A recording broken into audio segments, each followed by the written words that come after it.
नमस्कार मंडळी, जय शिवराय. शिवराय. कशा आहात सगळे? तिकट मीडिया चॅनलमध्ये पुन्हा एकदा आपण सगळ्यांचं स्वागत आहे. तर मंडळी, आज आपण जाणार आहोत कठीणगडावर पुन्हा एकदा. तर मंडळी, आज कठीणगडावर संवर्धनाचं काम आहे. काय केलं संवर्धन, काय करतात आज वरती गणेश मंदिराचा कलशारोहण म्हणजे गणेश मंदिर लोकार्पण सोहळा आहे. हे सचिनदादा शेडगे यांच्या माध्यमातून ह्या किल्ल्यावर जे संवर्धनाचं काम चालू आहे. अख्ख्या सर्व महाराष्ट्रातील दुर्ग संवर्धन संस्थेने ह्या गड बघून खूप काही शिकण्यासारखं आहे. महाराजांच्या काळामध्ये कसा गड होता तसं गडाला रूप देण्याचे कार्य हे सचिनदादा हळूहळू का व्हायना पण शिवकाळात जसा गड आहे तसं देण्याचे कार्य सचिनदादा आणि सह्याद्री प्रश्न करत आहे. तर आपण बघूया, चला वरती जाऊया. जय शिवराय. जय शिवराय. हिंदू राष्ट्र की जय. हिंदू राष्ट्र की जय. हर हर महादेव. हर हर महादेव. छत्रपती शिवाजी महाराज की जय. धर्मवीर छत्रपती संभाजी महाराज की जय. हर हर महादेव. वंदे मातरम. भारत माता की जय. भारत माता की जय. चला कामाला परत.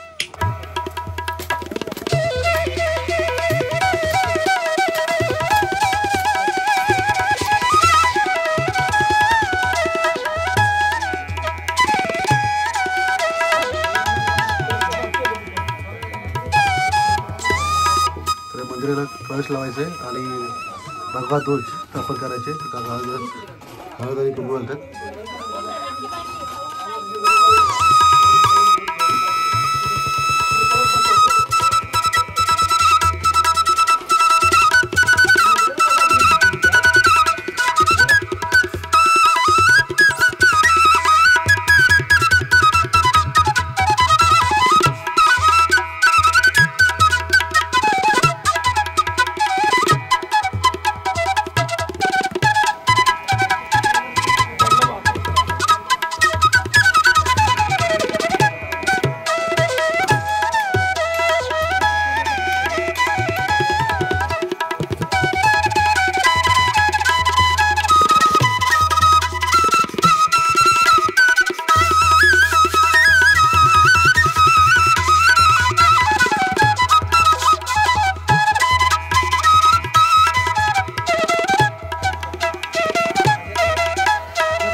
छत्रपती श्री शिवाजी महाराज की जय. धर्मवीर छत्रपती श्री संभाजी महाराज की जय. भारत माता की जय. हिंदू धर्म की जय.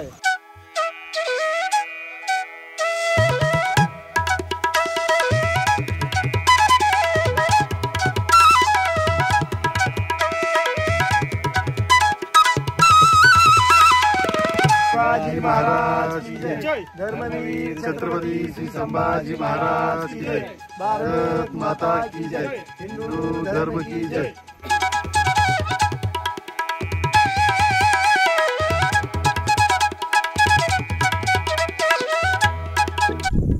नमस्कार. सह्याद्री प्रतिष्ठान महाराष्ट्र राज्य मावळ विभाग यांच्या वतीने तुंगदुर्ग संवर्धन प्रकल्पाअंतर्गत या किल्ल्यावरती बरेच संवर्धन कार्य झालेलं आहे.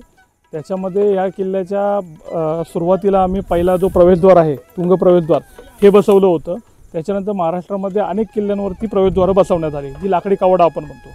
त्यानंतर या किल्ल्याचा जो आम्ही दुर्ग संवर्धन प्रकल्प बनवला आहे त्याच्यामध्ये या किल्ल्यावर कशा प्रकारचं संवर्धन कार्य होऊ शकतं याचा पूर्ण प्रकल्प बनवला आणि त्यानुसार कार्यप्रणाली चालू केली.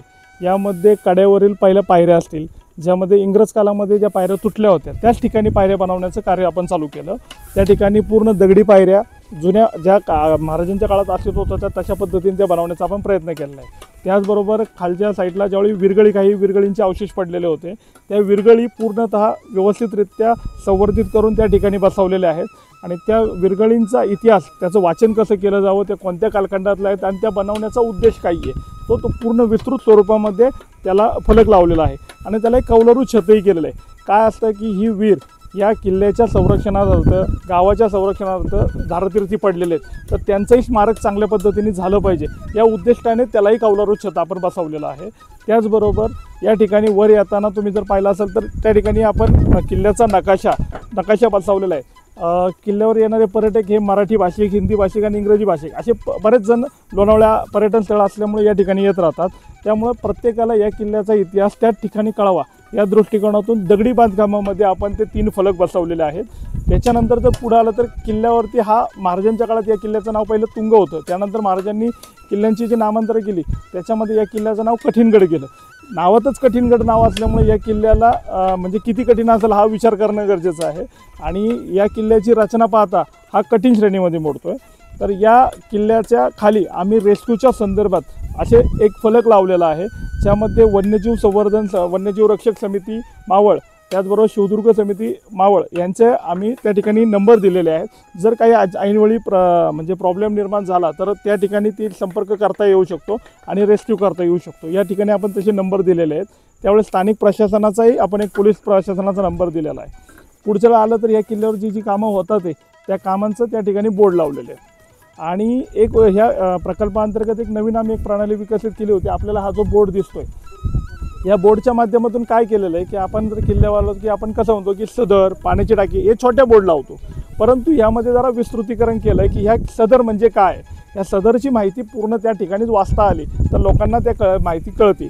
आणि काही वेळा कसं असतं की प्रत्येक किल्ल्यावर गाईड उपलब्ध नसतो. मग गाईड नसल्यानंतर मग त्या भागाची माहिती पूर्ण विस्तृत कळत नाही. म्हणून या ठिकाणी आम्ही अधिक माहितीसाठी स्कॅन करा म्हणून एक स्कॅनर ठेवलेला आहे. तो जर स्कॅन केला तर एक यूट्यूबचा 5 मिनिटाचा व्हिडिओ चालू होतो आणि गडावरची माहिती त्या विभागाची माहिती तुम्हाला त्या जागेवरच भेटते. म्हणजे अशी जर माहिती प्रत्येक गडावर लावली गेली तर त्या ठिकाणी त्या माणसांना पूर्ण इतिहास भेटून जाईल. या दृष्टिकोनातून हा आमचा एक प्रयत्न आहे. आता गणेश उत्सव चालू होतोय. त्या दृष्टिकोनातून गडावरचं एक गणपतीचं जे पडीक मंदिर होतं त्या मंदिराला आम्ही जुन्या काळामध्ये 5-6 वर्षापूर्वी एक छत तात्पुरत्या स्वरूपाचं हे छत केलं होतं. त्यानंतर आमच्या लक्षात आलं की जुन्या काळामध्ये जर कौलारू छतं होती तर आत्ता का नसावी या दृष्टिकोनातून त्याला कौलारू छत केलं आहे. आणि गणपती आत्ता उत्सवात 3 दिवसावर येऊन ठेवला आहे. त्यामुळे या गणपतीच्या मंदिराला देखील कळस असावा या दृष्टिकोनातून आज कळस बसवण्याचं एक काम झालं आहे. त्याचबरोबर परमपवित्र भगवा ध्वज या ठिकाणी असावा, मंदिराच्या शेजारी असतोच त्या ठिकाणी, म्हणून परमपवित्र भगवा ध्वजाचंही आज लोकार्पण करतोय आपण. आणि किल्ल्याचा जो माथा आहे त्या माथ्यावरती एक भगवा ध्वज बसवलेला आहे. जो एक मानाचा पहिला ध्वज असतो तो मानाचा ध्वज तो वरती आहे. त्याची बांधणी आम्ही जी केलेली आहे ती पुढचे 25 वर्षे त्याला काहीच होणार नाही अशा पद्धतीची रचना त्याची करून ठेवलेली आहे. तर जे काही काम चाललेलं आहे हे टप्प्याटप्प्याने दुर्ग संवर्धनाचं करत चाललेलो आहोत. या ठिकाणी किल्ल्यावरती येणाऱ्या जर दगड वाहतूक करायची किंवा इतर वाहतूक करावी लागते आम्हाला तर दुर्गसेवकांना कमी श्रम पडावे या दृष्टिकोनातून एक रोपवे बनवून ठेवलेला आहे. त्याचबरोबर खाली जे महाराजांच्या काळामध्ये जुन्या पद्धतीने कामं चालायची म्हणजे चुना गुळ या मिश्रणामध्ये बांधकाम व्हायची तर ते मिश्रणाचं बांधकाम करण्यासाठी पाण्याच्या टाक्या खोदलेल्या आहेत, चुन्याच्या टाक्या खोदलेल्या आहेत आणि त्या ठिकाणी एक आपले 2 घाणे आणून ठेवलेले आहेत. त्या घाण्याच्या साहाय्याने ते चुन्याचं बांधकाम आपण मळत असतोय आणि त्याच पद्धतीने या किल्ल्याचं काम चाललं आहे. म्हणजे जुन्या पद्धतीने जसं काम होत होतं त्याच पद्धतीने काम चालावं ही आमची इच्छा आहे. आणि ह्या ठिकाणी जे कठीण श्रेणीमध्ये जे कड्यावरनं चढताना कुणाला खाली पडून इजा होऊ नये त्या दृष्टिकोनातून रेलिंगचंही काम झालेलं आहे. म्हणजे टप्प्याटप्प्याने हा गड आता विकासाकडे चाललेला आहे. आणि ह्यामध्ये फक्त सह्याद्री प्रतिष्ठान नसून शिवप्रतिष्ठान असेल, मावळ तालुक्यातील इतर काही संघटना आहेत ज्या बऱ्यापैकी कुणीही कुणाचाही मतभेद न ठेवता या किल्ल्यावरती पाहिजे तसं काम करते, व्यवस्थित येऊन किल्ल्याचा विकास कसा होईल या दृष्टिकोनातून काम करते. तर बऱ्यापैकी हा किल्ला आता संवर्धित होत चाललेला आहे. आम्हालाही अशी इच्छा आहे की प्रत्येकाने आपापल्या तालुक्यातला किल्ला, जवळचा जो किल्ला असेल त्या ठिकाणी जर काम केलं तर येण्या जाण्याचा खर्च कमी होतो आणि येण्या जाण्याचा खर्च कमी असेल आणि प्रॉपर नियोजन केलं तर त्या ठिकाणी हा किल्ले लवकरात लवकर संवर्धित होऊ शकते. तर आपल्या चॅनलच्या माध्यमातून मी एवढंच सांगू शकतो, प्रत्येकाने आपापल्या जवळच्या किल्ल्यावरती अशा प्रकारचे प्रोजेक्ट नक्कीच चालू करावेत.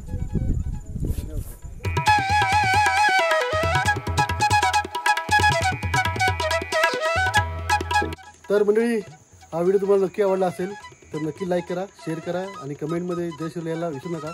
आणि काम कसं केलं हे आता आपले दादा सांगतील. जय शिवराय मंडळी. आता आपण गड बघितला आणि गडाच्या पायऱ्या, हा गडाच्या पायऱ्या इंग्रजांनी लॉर्ड पॉथर याने हे पूर्ण उद्ध्वस्त केल्या होत्या. पण सह्याद्री प्रतिष्ठानचे मावळ विभागाचे अध्यक्ष सचिनदादा शेडगे यांनी या गडाला शिवकाळात जसं रूप होतं तसं रूप देण्याचा प्रयत्न केला आहे. हे काम 3 ते 4 वर्षापासून चालू आहे.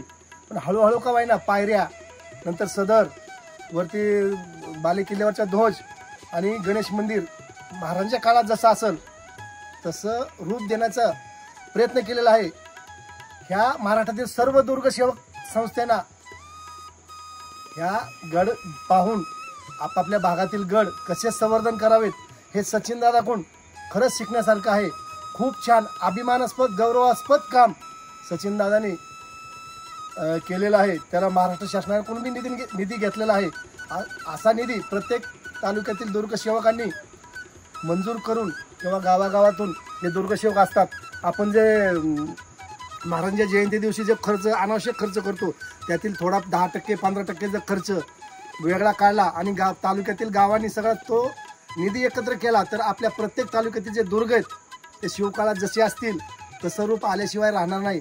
आणि हा गड नक्कीच आणि पुढच्या 4-5 वर्षात 5-10 वर्षात पूर्णपणे महाराजांच्या काळात जसा असेल तसा दिसणार.